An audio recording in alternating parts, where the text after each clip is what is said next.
بسم الله الرحمن الرحيم. ياسين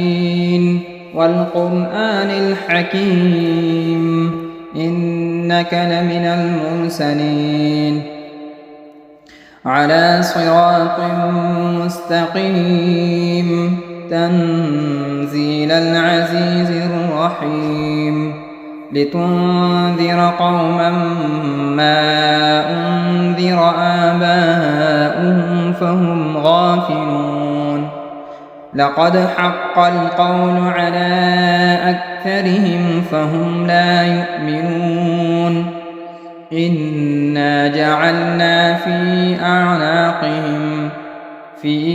أعناقهم أغلالا فهي إلى الأذقان فهم مقمحون وجعلنا من بين أيديهم سدا ومن خلفهم سدا فأغشيناهم فهم لا يبصرون وسواء عليهم أأنذرتهم أم لم تنذرهم لا يؤمنون إنما تنذر من اتبع الذكر وخشي الرحمن بالغيب فبشره بمغفرة وأجر كريم إنا نحن نحيي الموتى ونكتب ما قدموا وآثارهم وكل شيء أحصيناه في إمام مبين واضرب لهم مثلا أصحاب القرية إذ جاءها المرسلون إذ أرسلنا إليهم اثنين فكذبوهما فعززنا بثالث فقالوا إنا إليكم مرسلون قالوا ما أنتم إلا بشر مثلنا وما أنزل الرحمن من شيء إن أنتم إلا تكذبون قالوا ربنا يعلم إنا إليكم لمرسلون وما علينا إلا البلاغ المبين قالوا إنا تطيرنا بكم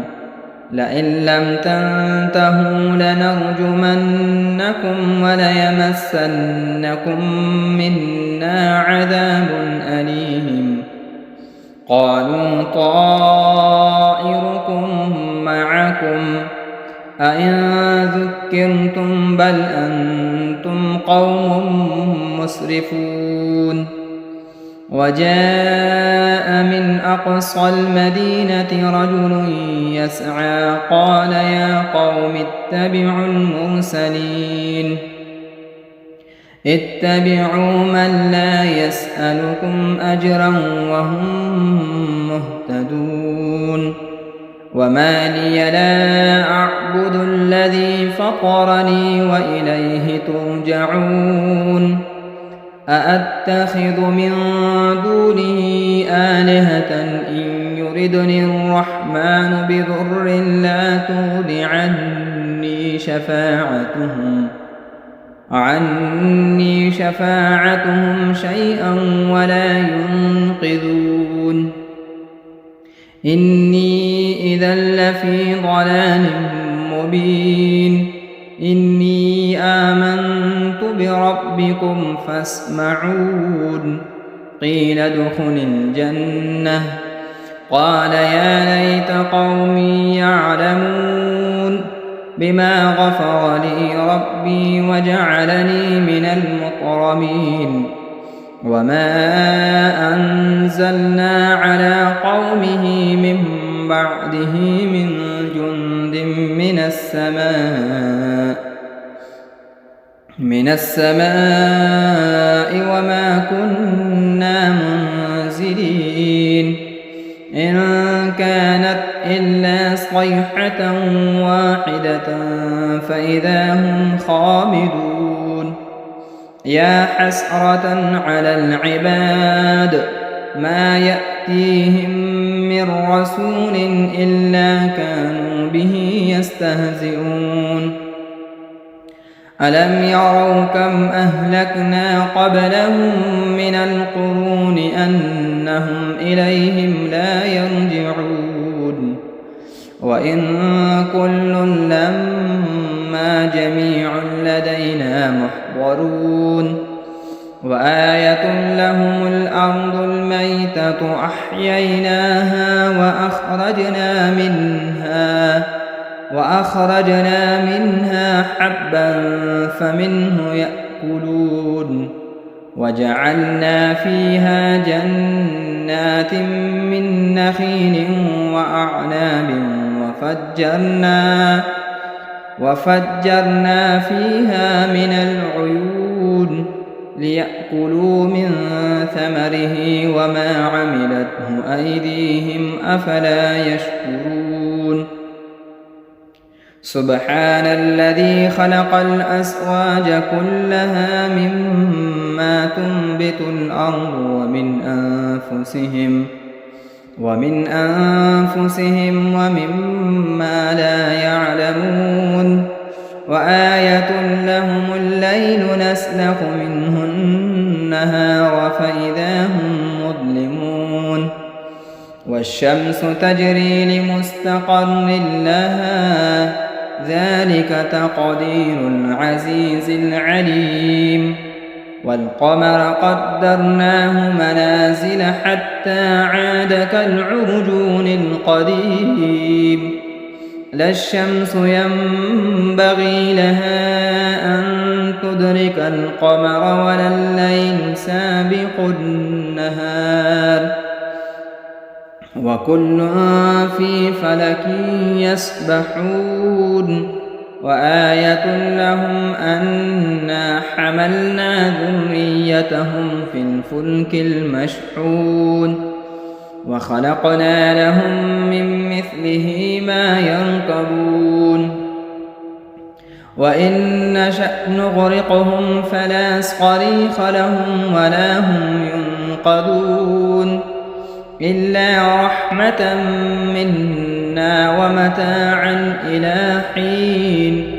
وإذا قيل لهم اتقوا ما بين أيديكم وما خلفكم لعلكم ترحمون وما تأتيهم من آية من آيات ربهم إلا كانوا عنها معرضين وإذا قيل لهم أنفقوا مما رزقكم الله قال الذين كفروا للذين آمنوا أنطعم من لو يشاء الله أطعمه إن أنتم إلا في ضلال مبين ويقولون متى هذا الوعد إن كنتم صادقين ما ينظرون إلا صيحة واحدة تأخذهم وهم يخصمون فلا يستطيعون توصية ولا إلى أهلهم يرجعون ونفخ في الصور فإذا هم من الأجداث إلى ربهم ينسلون قالوا يا ويلنا من بعثنا من مرقدنا هذا ما وعد الرحمن وصدق المرسلون إن كانت إلا صيحة واحدة فإذا هم جميع لدينا محضرون فاليوم لا تظلم نفس شيئا ولا تجزون إلا ما كنتم تعملون إن أصحاب الجنة اليوم في شغل فاكهون هم وأزواجهم في ظلال على الأرائك متكئون لهم فيها فاكهة ولهم ما يدعون سلام قولا من رب رحيم وامتازوا اليوم أيها المجرمون ألم أعهد إليكم يا بني آدم ألا تعبدوا الشيطان إنه لكم عدو مبين وأن اعبدوني هذا صراط مستقيم ولقد أضل منكم جبلا كثيرا أفلم تكونوا تعقلون هذه جهنم التي كنتم توعدون اصلوها اليوم بما كنتم تكفرون اليوم نختم على أفواههم وتكلمنا أيديهم وتشهد أرجلهم بما كانوا يكسبون ولو نشاء لطمسنا على أعينهم فاستبقوا الصراط فأنى يبصرون ولو نشاء لمسخناهم على مكانتهم فما استطاعوا مضيا ولا يرجعون ومن نعمره ننكسه في الخلق أفلا يعقلون وما علمناه الشعر وما ينبغي له إن هو إلا ذكر وقرآن مبين لينذر من كان حيا ويحق القول على الكافرين أولم يروا أنا خلقنا لهم مما عملت أيدينا أنعاما فهم لها مالكون وذللناها لهم فمنها ركوبهم ومنها يأكلون ولهم فيها منافع ومشارب أفلا يشكرون واتخذوا من دون الله آلهة لعلهم ينصرون لا يستطيعون نصرهم وهم لهم جند محضرون فلا يحزنك قولهم إنا نعلم ما يسرون وما يعلنون أولم ير الإنسان أنا خلقناه من نطفة فإذا هو خصيم مبين وضرب لنا مثلا ونسي خلقه قال من يحيي العظام وهي رميم قل يحييها الذي أنشأها أول مرة وهو بكل خلق عليم الذي جعل لكم من الشجر الأخضر نارا فإذا أنتم منه توقدون أوليس الذي خلق السماوات والأرض بقادر على أن يخلق مثلهم بلى وهو الخلاق العليم إنما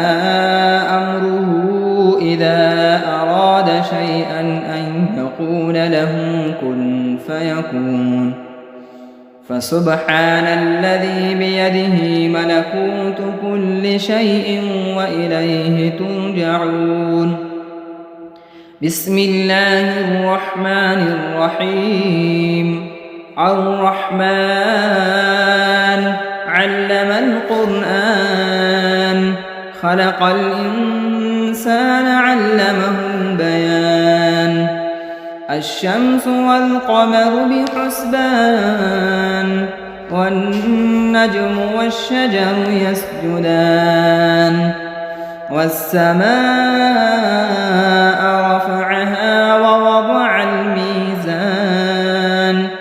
ألا تطغوا في الميزان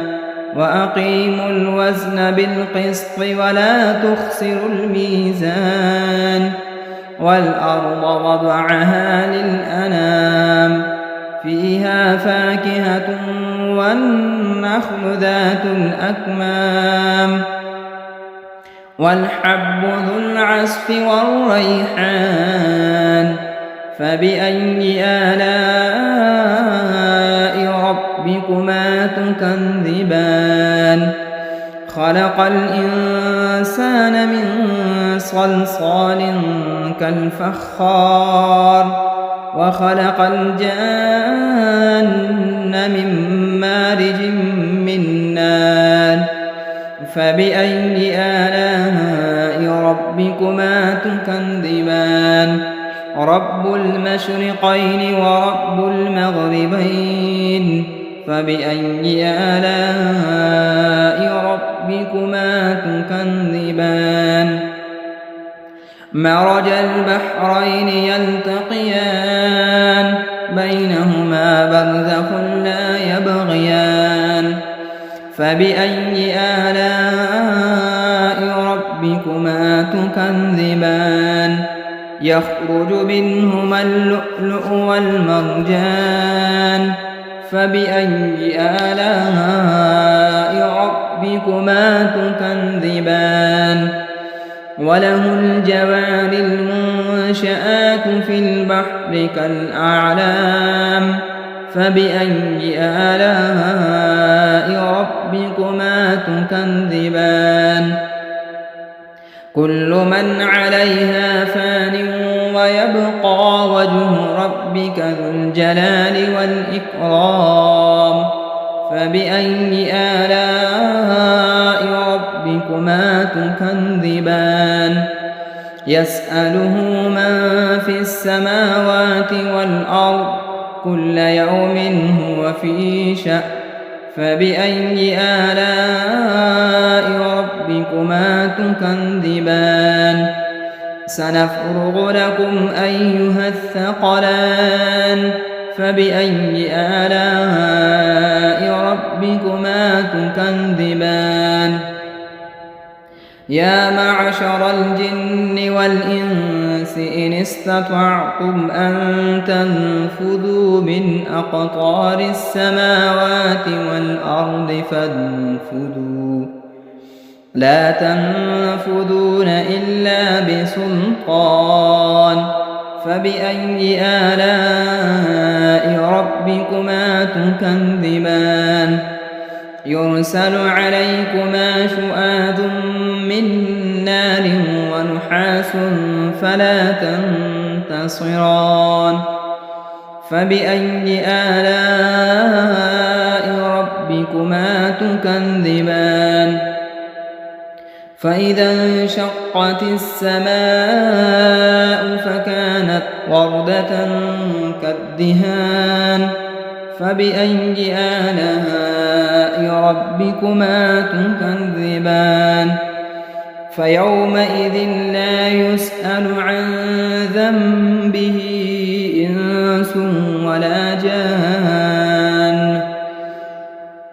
فبأي آلاء ربكما تكذبان يعرف المجرمون بسيماهم فيؤخذ بالنواصي والأقدام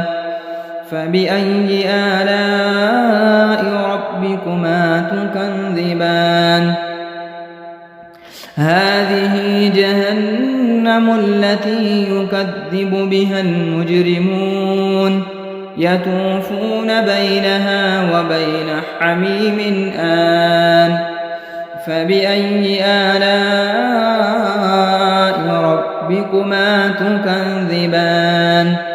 ولمن خاف مقام ربه جنتان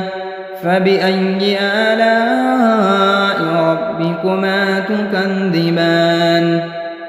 ذواتا أفنان فبأي آلاء ربكما تكذبان فيهما عينان تجريان فبأي آلاء ربكما تكذبان فيهما من كل فاكهة زوجان فبأي آلاء ربكما تكذبان متكئين على فرش بطائنها من استبرق وجنى الجنتين دان فبأي آلاء ربكما تكذبان فيهن قاصرات الطرف لم يطمثهن إنس قبلهم ولا جان فبأي آلاء ربكما تكذبان كأنهن الياقوت والمرجان فبأي آلاء ربكما تكذبان هل جزاء الإحسان إلا الإحسان فبأي آلاء ربكما تكذبان ومن دونهما جنتان فبأي آلاء ربكما تكذبان مدهامتان فبأي آلاء ربكما تكذبان فيهما عينان نضاختان فبأي آلاء ربكما تكذبان فيهما فاكهة ونخل ورمان فبأي آلاء ربكما تكذبان فيهن خيرات حسان فبأي آلاء ربكما تكذبان حور مقصورات في الخيام فبأي آلاء ربكما تكذبان لم يطمثهن إنس قبلهم ولا جان فبأي آلاء ربكما تكذبان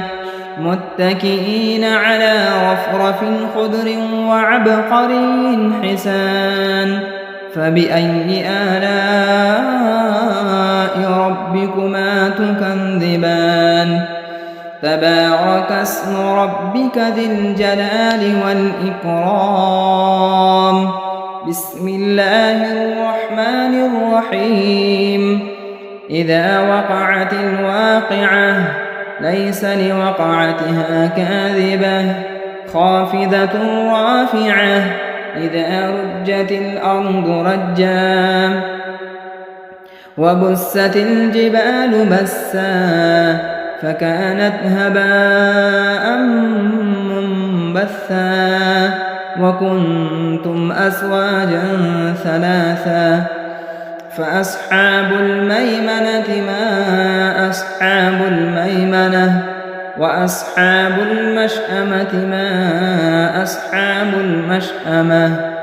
والسابقون السابقون أولئك المقربون في جنات النعيم ثلة من الأولين وقليل من الآخرين على سرر موضونة متكئين عليها متقابلين يطوف عليهم ولدان مخلدون بأكواب وأباريق وكأس من معين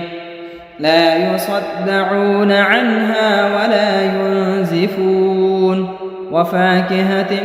مما يتخيرون ولحم طير مما يشتهون وحور عين كأمثال اللؤلؤ المكنون جزاء بما كانوا يعملون لا يسمعون فيها لغوا ولا تأثيما إلا قيلا سلاما سلاما. وأصحاب اليمين ما أصحاب اليمين في سدر مخضود وطلح منضود وظل ممدود وماء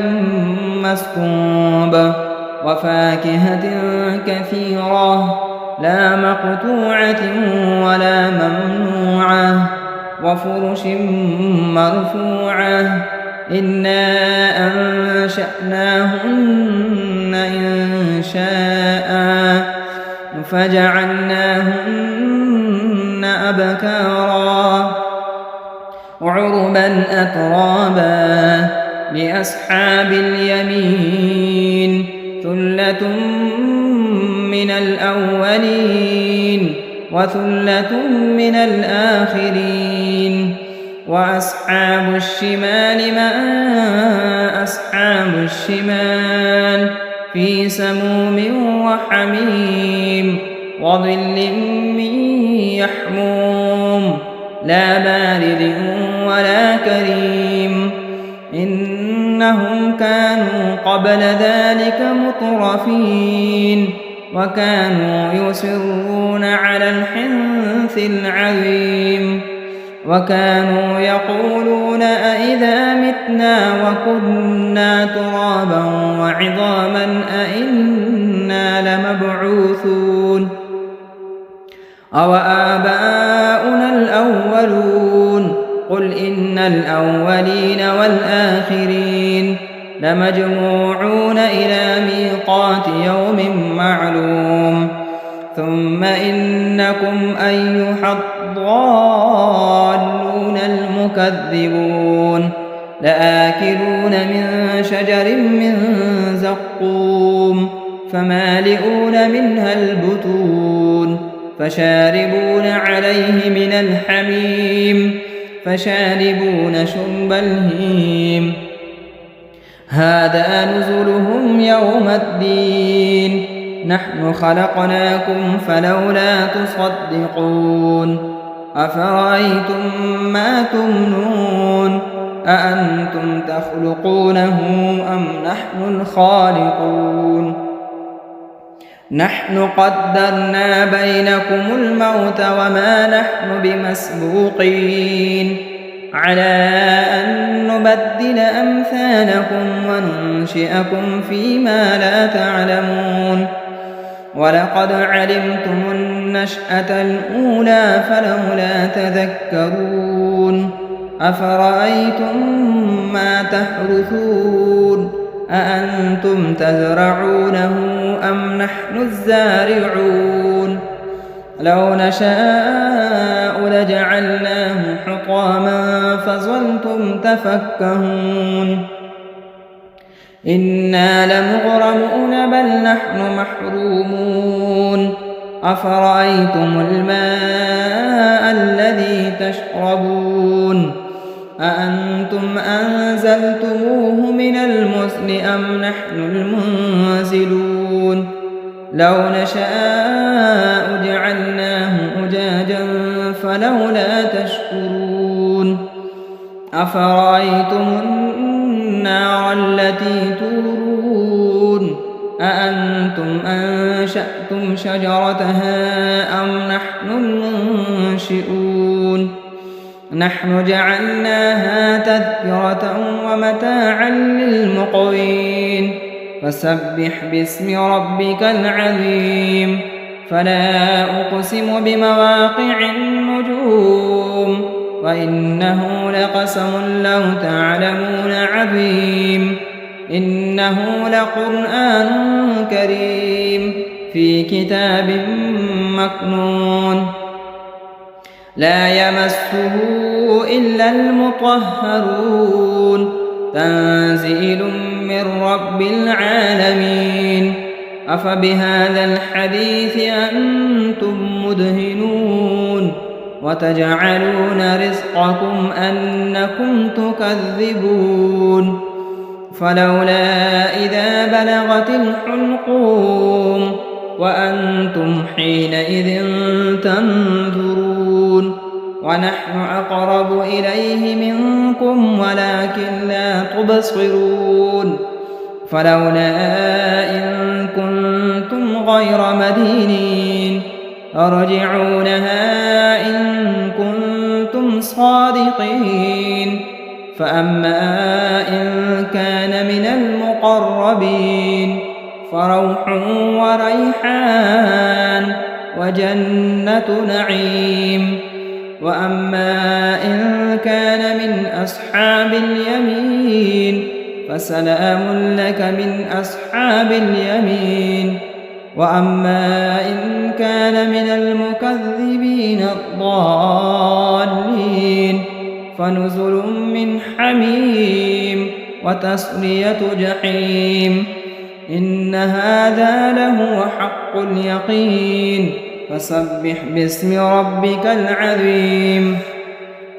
بسم الله الرحمن الرحيم تبارك الذي بيده الملك وهو على كل شيء قدير الذي خلق الموت والحياة ليبلوكم أيكم أحسن عملا وهو العزيز الغفور الذي خلق 7 سماوات طباقا ما ترى في خلق الرحمن من تفاوت فارجع البصر هل ترى من فتور ثم ارجع البصر كرتين ينقلب إليك البصر خاسئا وهو حسير ولقد زينا السماء الدنيا بمصابيح وجعلناها رجوما للشياطين وأعتدنا لهم عذاب السعير وللذين كفروا بربهم عذاب جهنم وبئس المصير إذا ألقوا فيها سمعوا لها شهيقا وهي تفور تكاد تميز من الغيظ كلما ألقي فيها فوج سألهم خزنتها ألم يأتكم نذير قالوا بلى قد جاءنا نذير فكذبنا وقلنا ما نزل الله من شيء إن أنتم إلا في ضلال كبير وقالوا لو كنا نسمع أو نعقل ما كنا في أصحاب السعير فاعترفوا بذنبهم فسحقا لأصحاب السعير إن الذين يخشون ربهم بالغيب لهم مغفرة وأجر كبير وأسروا قولكم أو اجهروا به إنه عليم بذات الصدور ألا يعلم من خلق وهو اللطيف الخبير هو الذي جعل لكم الأرض ذلولا فامشوا في مناكبها وكلوا من رزقه وإليه النشور أأمنتم من في السماء أن يخسف بكم الأرض فإذا هي تمور أم أمنتم من في السماء أن يرسل عليكم حاصبا فستعلمون كيف نذير ولقد كذب الذين من قبلهم فكيف كان نكير أولم يروا إلى الطير فوقهم صافات ويقبض ما يمسكهن إلا الرحمن إنه بكل شيء بصير أمن هذا الذي هو جند لكم ينصركم من دون الرحمن إن الكافرون إلا في غرور أمن هذا الذي يرزقكم إن أمسك رزقه بل لجوا في عتو ونفور أفمن يمشي مكبا على وجهه أهدى أمن يمشي سويا على صراط مستقيم قل هو الذي أنشأكم وجعل لكم السمع والأبصار والأفئدة قليلا ما تشكرون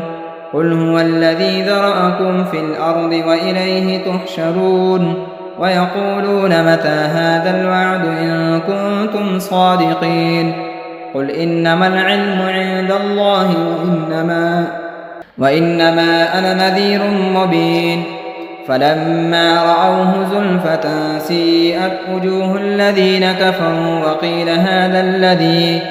وقيل هذا الذي كنتم به تدعون قل أرأيتم إن أهلكني الله ومن معي أو رحمنا فمن يجير الكافرين من عذاب أليم قل هو الرحمن آمنا به وعليه توكلنا فستعلمون من هو في ضلال مبين قل أرأيتم إن أصبح ماؤكم غورا فمن يأتيكم بماء معين صدق الله مولانا العظيم.